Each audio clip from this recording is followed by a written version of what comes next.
கிறிஸ்துவின் கிருபை, பிதாவின் அன்பு, பரிசுத்தாவின் வல்லமை ஒரு மனிதனை நிரப்பும் பொழுது நிச்சயமாக அந்த வாழ்க்கை பரிசுத்தம் உள்ளதாக இருக்கும் அப்படின்றதுதான் ஆண்டவர் நமக்கு சொல்லிக் கொடுக்கிறார்.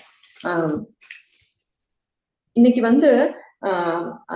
இன்னொன்னு சொல்றாரு பாருங்களேன், நம்மளுடைய சுய நீதி அழுக்கான கந்தை அப்படின்றது. இன்னொன்னு, தேவன் நம்மை பரிசுத்தமாக்க அவருடைய ரத்தத்தினாலதான் நம்ம நீதிமானா மாறி இருக்கோம். அந்த உணர்வு எப்போதும் வேணும். நான் உபவாசம் போட்டேன், நான் ஜெபிச்சேன், அதனால நான் பரிசுத்தமான இதை செஞ்சேன் அதை செஞ்சேன்றது ஆண்டவருக்கு அருவருப்பானதான். இதை தெளிவா ஏசாயா 66:17 சொல்லுது பாருங்க. தங்களை தாங்களே பரிசுத்தப்படுத்தி கொள்கிறவர்களும் தோப்புகளின் நடுவே தங்களை தாங்கள் ஒருவர் பின் ஒருவராய் சுத்திகரித்துக் கொள்கிறவர்களையும் பன்றி இறைச்சியையும் அருவருப்பானதையும் எலியையும் சாப்பிட்டவர்கள் ஏகமாய் சங்கரிக்கப்படுவார்கள். அப்ப சுய நீதியில ஒரு மனிதன் இருக்கும் பொழுது அது தேவனுக்கு அருவருப்பானது, அவருக்கு பிரியமில்லை. ஏன் அப்படின்னா, பரிசுத்தமுள்ள தேவன் நமக்காக இந்த உலகத்திற்கு இறங்கி நம்மளுடைய பாவங்களை எல்லாம் அவர் ஏற்றுக்கொண்டு அவருடைய நீதியை நம்ம மேல வச்சிருக்கார். சோ இவ்வளோ பெரிய விஷயத்த நம்மளை நீதிமானாய் மாற்றி இருக்கிறார். அவருடைய கிருபையினால், அவருடைய இரக்கத்தினால், அவருடைய அன்பினால் நாம் பரிசுத்தமாக்கப்பட்டிருக்கிறோம். அப்ப சுய நீதியில் சார்ந்து கொள்ளாமல் அவருடைய கிருபையில, கர்த்தருடைய அன்புல நாம் சார்ந்து கொள்ளும் பொழுது அவர் என்னை பரிசுத்தமாக்கி இருக்கிறார், அவர் என்னை நீதிமானாய் மாற்றியிருக்கிறார் என்று முற்றிலுமாய் நாம் அவரை சார்ந்து கொள்ளும் பொழுது நிச்சயமாக நாம் பரிசுத்தம் உள்ள வாழ்க்கை வாழ முடியும். அப்ப இன்னைக்கு தேவன் அவர் பரிசுத்தமா இருக்கிறதுனால நாமும் பரிசுத்தமா இருக்க முடியும்.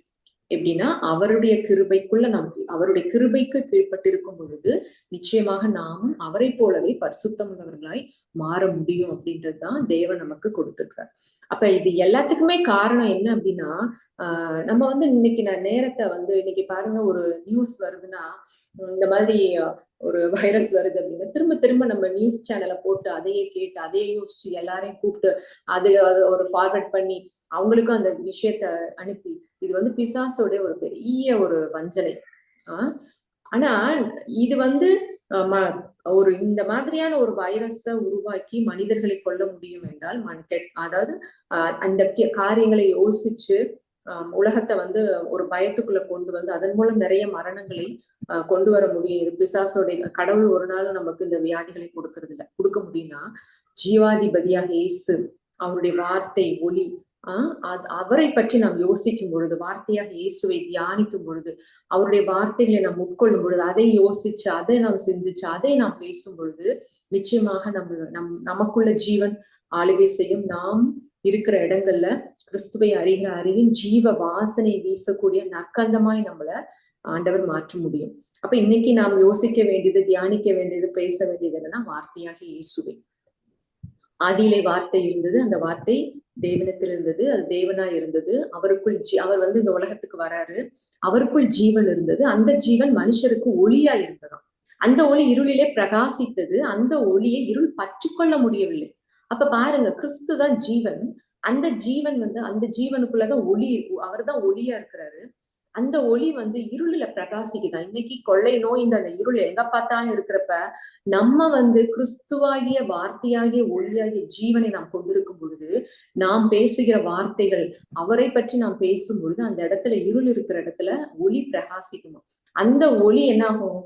இருள் அதை பற்றி கொள்ள முடியாது. அப்ப நமக்குள்ள ஒளி இருக்கும் பொழுது, நமக்குள்ள ஜீவன் இருக்கும் பொழுது இந்த உலகத்தின் இருள் நம்மளை பற்றி கொள்ள முடியாது. இந்த தைரியம் நமக்குள்ள வரும் பொழுது இந்த உலகத்துல பாவமோ அல்லது வேற எந்த காரியங்களோ, வியாதியோ, வறுமையோ, பிரச்சனையோ, ஜனங்களை பயமுறுத்துகிற எந்த காரியமும் நம்மை மேற்கொள்ள முடியாது. அப்ப இந்த தைரியம், இந்த விசுவாசம், இந்த நம்பிக்கை தான் ஆண்டவர் விரும்புறார்.